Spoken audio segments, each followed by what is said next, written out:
Let's bite बयानबाजी। National conference के अध्यक्ष डॉक्टर फारूक अब्दुल्ला ने अमेरिका द्वारा भारत पर 25% टैरिफ लगाए जाने के फैसले पर गहरी चिंता जताई है। उन्होंने इस कदम को भारतीय अर्थव्यवस्था, खासकर औद्योगिक क्षेत्र और युवाओं के रोजगार के लिए एक बड़ा खतरा बताया। फारूक अब्दुल्ला ने कहा कि यह हमारे लिए बहुत बर्बादी है।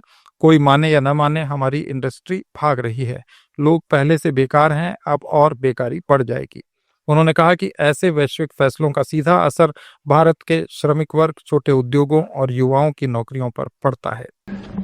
बीजेपी जो भी कहती रहती है, ट्रंप भी चिल्लाता रहता है कि मैंने पीस करवाया।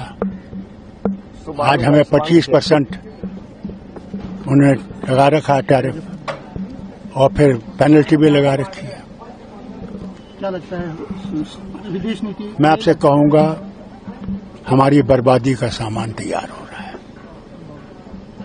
हमारे इंडस्ट्रियलिस्ट सब भाग रहे हैं, वो दुबई से काम करेंगे।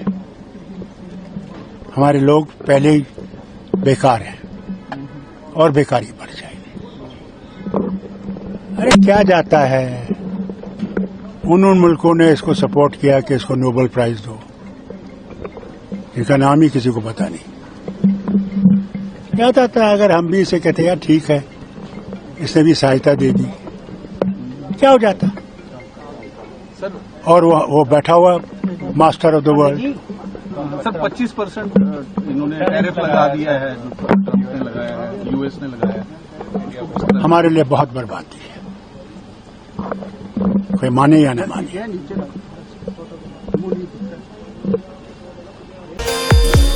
बिहार में आगामी विधानसभा चुनाव से पहले राजनीतिक हलचल तेज हो गई है। इस बीच बिहार कांग्रेस अध्यक्ष राजेश राम ने मीडिया से बातचीत में इंडिया गठबंधन की प्रस्तावित यात्रा को लेकर एक बयान दिया। उन्होंने कहा कि इंडिया गठबंधन के अन्य दलों के शीर्ष नेताओं से भी संपर्क किया जा रहा है ताकि वे इस यात्रा में शामिल हों। तेजस्वी यादव और गठबंधन के सभी साथी दल इसमें साथ रहेंगे। ये यात्रा जनता को सच बताने और भाजपा सरकार की विफलताओं को उजागर करने का माध्यम बनेगी। शायद कैमूर से पदयात्रा की शुरुआत होने वाली है। क्या राहुल गांधी के साथ तेजस्वी यादव भी होंगे और इंडिया ब्लॉक के भी लोग होंगे, या केवल राहुल गांधी ही उसमें चलेंगे? क्योंकि आपकी सभी लोग सारे लगे रहेंगे और तेजस्वी जी भी रहेंगे, दीपांकर जी रहेंगे, और जो एनडीए के जितने भी साथी हैं वो भी रहेंगे। इंडिया गठबंधन के ऑल इंडिया लेवल के जो लोग हैं उनसे भी संपर्क साधा जा रहा है। कर्नाटक के उप मुख्यमंत्री डीके शिव कुमार ने एक जनसभा को संबोधित करते हुए कहा, हमारा लक्ष्य है कि 2029 में राहुल गांधी को भारत का प्रधानमंत्री बनाया जाए। All have to look at, have a proper agenda. In 2029, you should see that Rahul Gandhi will be the Prime Minister of this country. This is what your commitment should be. Show me a leader, show me a family which has compromised, which has sacrificed their life, which has sacrificed of power. That day I think you all might be watching Srimati Sonia Gandhi, Abdul Kalam, the President of India. Two leaders said that she can't become the Prime Minister, we will shave her head. Rahul Gandhi ने Donald Trump की भारत को dead economy कहने वाली टिप्पणी से आंशिक सहमति जताने के बाद कांग्रेस सांसद शशि थरूर ने अपनी संतुलित प्रतिक्रिया दी। थरूर ने कहा कि मैं अपने पार्टी नेता की बात पर कोई टिप्पणी नहीं करना चाहता, उनके पास ऐसा कहने के अपने कारण हैं। उन्होंने कहा कि अमेरिका के साथ हमारा रणनीतिक और आर्थिक संबंध बेहद अहम है। हम अमेरिका को लगभग $90 अरब का सामान निर्यात कर रहे हैं। I don't want to comment on what my own party leader has said. He has his own reasons for saying it. My concern is much more that this relationship with the US as a strategic partnership and as an economic relationship is important for us. We are exporting something like $90 billion worth of goods to America. We can't therefore be in a position where we are going to lose that or have it diminish significantly. Japan में भारत के राजदूत ओनो Keiichi ने एक बयान दिया है। उन्होंने कहा है कि जापान एक वृद्ध होते समाज की चुनौती का सामना कर रहा है और हमें अपने उद्योगों को समर्थन देने के लिए और भारतीयों की जरूरत है। I always stress that India needs Japan, Japan needs India. We in the past many years, we have helped each other. Rajasthan में बाड़मेर के सांसद उमेदाराम बेनीवाल ने हथियारों के लाइसेंस को लेकर एक प्रतिक्रिया दी। उन्होंने कहा कि जिस व्यक्ति को इसकी आवश्यकता है उसे ही गहन जांच करके पिस्टल का लाइसेंस देना चाहिए।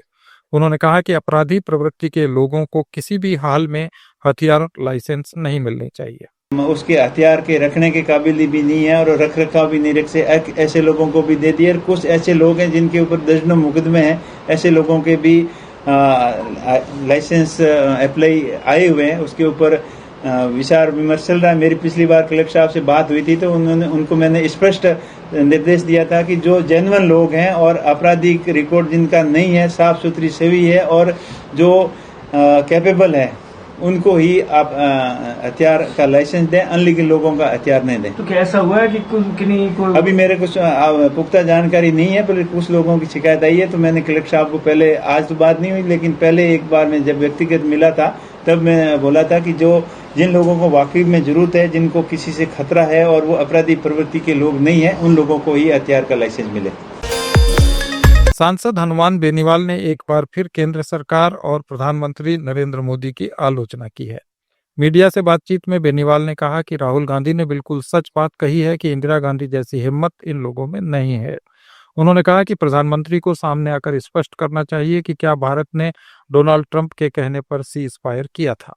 ये राहुल गांधी ने जो बात कही बिल्कुल सत्य बात कही है कि इंदिरा जी से 50% भी हिम्मत इनके अंदर नहीं है। ये बात उन्होंने कही थी। निश्चित रूप से प्रधानमंत्री को बताना चाहिए उसके अंदर आके कि हमने ट्रंप के कहने से सीज फायर नहीं किया, पाकिस्तान ने भीख मांगी और पाकिस्तान के निर्दोष नागरिकों को नहीं मारना चाहते। ये बात ठीक है, आपने उनके आतंकी कैंप ध्वस्त किए, सारी बातें आपने जो कही वो ठीक है, लेकिन आपने पीओके की मांग क्यों नहीं करी, पीओके वापस क्यों नहीं लिया और पाकिस्तान को सबक क्यों नहीं सिखाया। ट्रंप बार बार ये कह रहे हैं कि हमने इंडिया और उन दोनों के बीच युद्ध रुकवा दिया, व्यापार नहीं करेंगे और हमारे लिए दोनों देश बराबर है। तो पाकिस्तान के बराबर हिंदुस्तान को उन्होंने जिस तरह अमेरिका ने कहा, ये हिंदुस्तान का अपमान है और इसके लिए मोदी जी को मैं कह रहा हूं सदन के अंदर आके देश की जनता की बात कहनी चाहिए, नहीं तो देश की जनता के मन में यह बात घर कर गई कि कहीं न कहीं दिल्ली की सरकार से, देश की सरकार से बड़ी चूक हुई है। हिमाचल प्रदेश के मुख्यमंत्री सुखविंदर सिंह सुक्खू ने सोशल मीडिया पर एक वीडियो शेयर करते हुए धर्म की भूमिका पर अपनी बात कही। उन्होंने कहा कि धर्म हमारे जीवन का मूल आधार है। ये न केवल व्यक्तिगत आस्था का विषय है, बल्कि न्याय, करुणा और सत्य पर आधारित ऐसी जीवन पद्धति है जो हमारी सोच, व्यवहार और समाज को दिशा प्रदान करती है। मुख्यमंत्री ने कहा कि धर्म अनादिकाल से मानव जीवन को मूल्य, मर्यादा और मार्गदर्शन देता आया है। ये केवल रीति रिवाज या पूजा पाठ तक सीमित नहीं है, ये जीवन को संतुलित और समाज को सशक्त बनाने का माध्यम है। धर्म हमारे जीवन का एक अनिवार्य और अमिट हिस्सा है और हमेशा से रहा है। मनुष्य रूप से धार्मिक है, भारतीय तो और भी अधिक धार्मिक है। अनादिकाल से धर्म मानव समाज के अस्तित्व के केंद्र में रहा है। भारतीय समाज का एक ऐसा दृष्टिकोण की ओर से स्पष्ट प्रवृत्ति प्रदर्शित करता है जो मुख्यतः धार्मिक है, जबकि यूरोपीय मूलतः धर्म निरपेक्ष है। इसलिए धर्म आज भी भारतीय जीवन का मूल है। साध्वी प्रज्ञा सिंह ठाकुर ने मालेगांव विस्फोट मामले को लेकर एक बार फिर सनसनीखेज दावा किया है। उन्होंने कहा कि पूछताछ के दौरान उन्हें प्रधानमंत्री नरेंद्र मोदी और उत्तर प्रदेश के सीएम योगी आदित्यनाथ का नाम लेने के लिए मजबूर किया गया था। उन्होंने कहा कि मैं दबाव में नहीं आई, मैंने किसी का नाम नहीं लिया और इसी कारण मुझे प्रताड़ित किया गया। आपने दबाव बनाया था कि आप उनका नाम लें। दबाव बनाया था और दबाव में, लेकिन मैं आई नहीं और मैंने किसी का भी नाम नहीं लिया, झूठा नाम नहीं लिया। जो वो कहलवाने थे, झूठा प्रचार कर रहे थे, मैंने नहीं किया और इसलिए मुझे इतना टॉर्चर किया गया। किसका नाम लेना चाहते थे दीदी? ये थे आज के कुछ अहम बयान। ऐसे ही और बयानों और अपडेट्स के लिए जुड़े रहिए लेट्स माइक के साथ। आप सुन रहे थे let's make more than radio. Follow कीजिए हमें हमारे सोशल मीडिया प्लेटफॉर्म्स पर। It's time for news. It's time for more than radio. Presenting the first radio news app, Let's Mic. Let's Mic, a news-based app on your phone where you get to watch and listen news, talk shows, interviews, radio show podcasts. On Let's Mic, you get all relevant information of TV, print, radio, podcast, and digital. Let's Mic talks about every segment of life.